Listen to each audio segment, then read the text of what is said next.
Hi, welcome back. I do hope that you've translated for yourself the prologue to 1 John, first 4 verses. And if you're watching this video and haven't done so, please do it. It is so important for us to experience the joy of first-hand engagement with the Greek text. And I want to remind you also of the stated purpose that we find in 1 John 5:13. I wrote these things to you in order that you might know that you have eternal life. These are believers, and he's writing to bolster their confidence in that what they've received already is eternal life. So let's take a look at the prologue.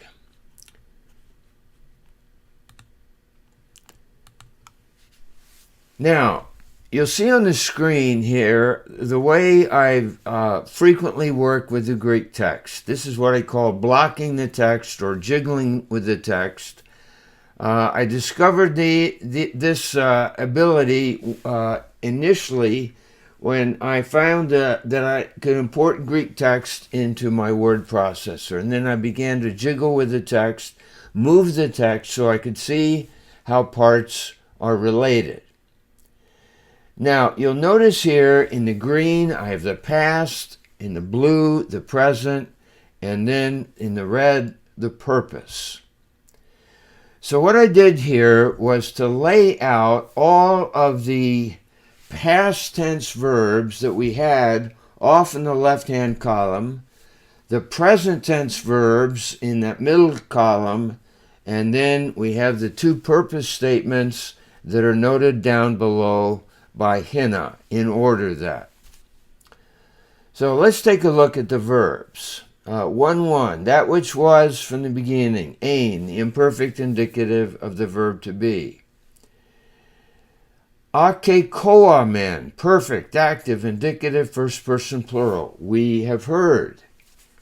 Heorakamen, perfect, active, indicative, first person plural. So we have seen with our eyes. Etheasamatha, this is a aorist deponent indicative, first person plural. The verb is theaomai, it's a contract verb, I behold, and this is something far more profound than simply seeing. You may see a car going down the road, just with your physical eyes. But you behold the joy of your daughter or granddaughter. You behold the beauty of the sunset. You take it in. So that's the meaning here. We beheld, we took it in. Kai haicheres hemon epselaphesan. Now the verb selapho means to touch or to handle. Peri tu lagu tesoes, concerning the word of life. And then we have the life was made manifest. It was revealed. First aorist, passive indicative, third person singular. And then we have another repetition here of heorakamen. We have seen. And then it goes down a little bit further. Tain zoein, tain ionion, the eternal life. Hatus ein prastan patera, which was towards or in company with the Father. There's the imperfect form of Amy again. We have ephanerothe again, was made manifest to us. 3, ha heorakamen, that which we have seen. And again, akekoamen, what we have heard. Now, in the middle column, we have 4 verbs here. Martyrumen, it's a contract verb, present active indicative, first person plural. We bear witness. Apangelamen, we announce. Again, apangelamen, right below, even to you. And finally, in verse 4, graphemen, we write. So all of those are present active indicative, first person plural. Now, with Hina, Remember that hina is a red flag word saying a subjunctive is coming.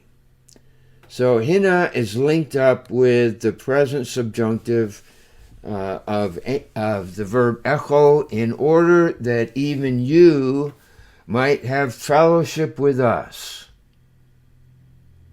That is a sense of joy and sharing. And then the fellowship is modified. The fellowship which is ours.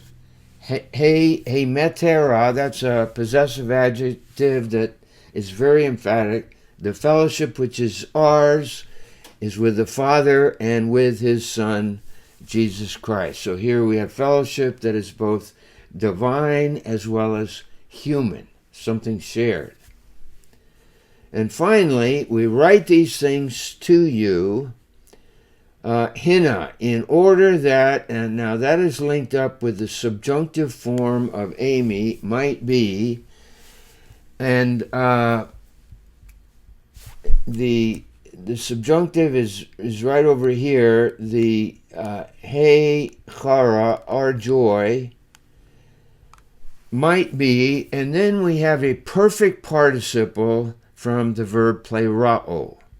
Perfect middle passive participle, feminine singular nominative. So our joy might be in a fulfilled condition. Now, let's go a little bit further here.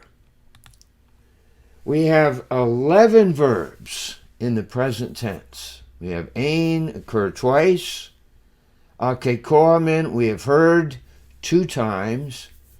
Heorakamen, we have seen. Ephanerothe was revealed 2 times. Etheasamatha, we beheld, that is, we took it in. And then epsilafe san, we handled or touched. Now, remember the use of the perfect tense. Past time with extended results. So with these verbs that are perfect, it's as if we've heard this, but it is still resounding with us. It's echoing in our ears.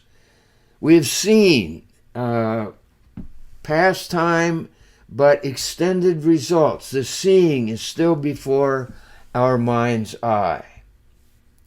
So just to remind you here of the meaning of the perfect tense. And we can notice how many senses are involved. We have heard, our ears. We have seen, it was made manifest. We have beheld, our eyes.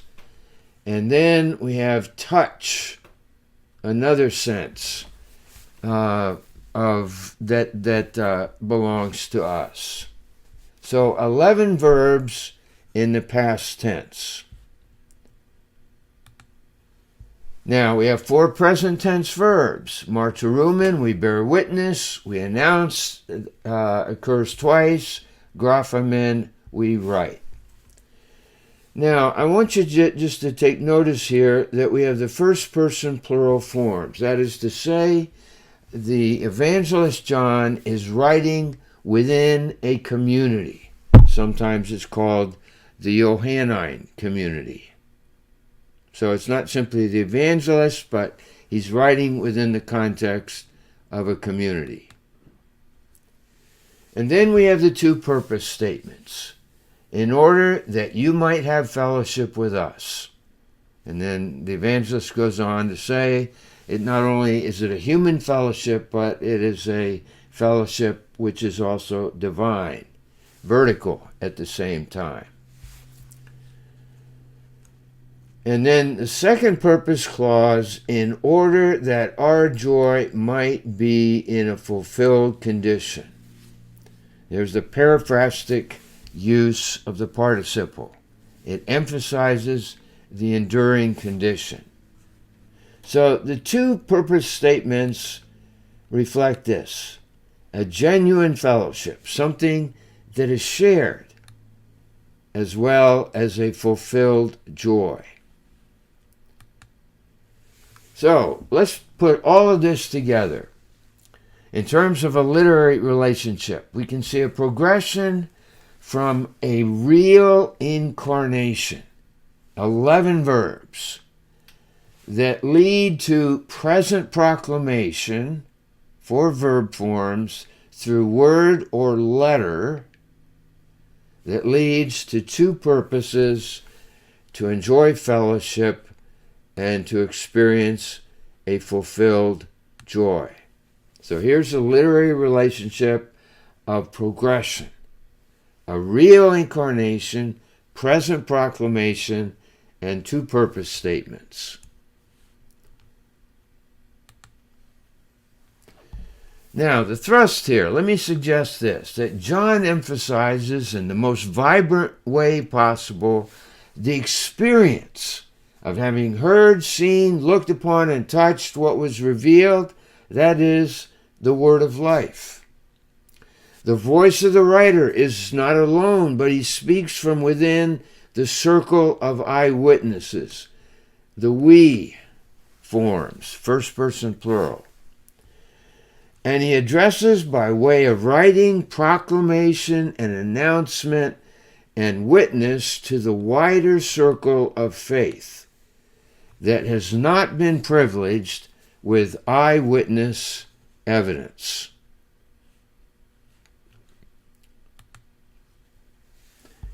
Now, let's go back to the threat of Docetism, a particular form of Gnosticism that said that Jesus, or a spiritual Christ, descended upon a human Jesus at the time of his baptism, and then the spiritual Christ left at the time of his crucifixion.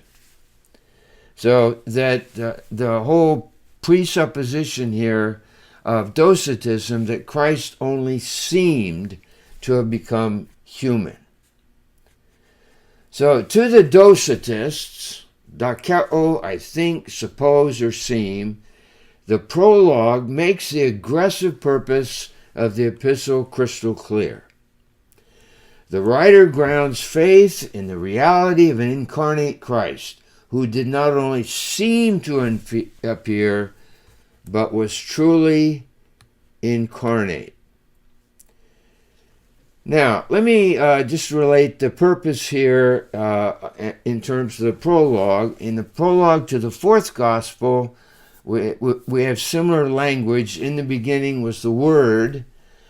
Now, the Word here has to do with the pre-existence of the Word prior to creation. Really, the pre-existence. And then the Word was specifically the agent of creation. So it's much more panoramic in scope. While the prologue of the epistle is concerned with one element of the Gospel's prologue, the reality, the historicity, the facticity of the incarnation. So this is it in a nutshell, and I hope that this brief introduction is helpful to you as John begins the epistle, and specifically relating to the purpose statement in 5:13, that you might know that you have eternal life. And what is the test here? The test is that of a real incarnation. In effect, saying to the readers, as well as the folks, the schismatics that have left the community, are you really committed to the reality and truth of a real and personal incarnate Jesus? Thanks so much.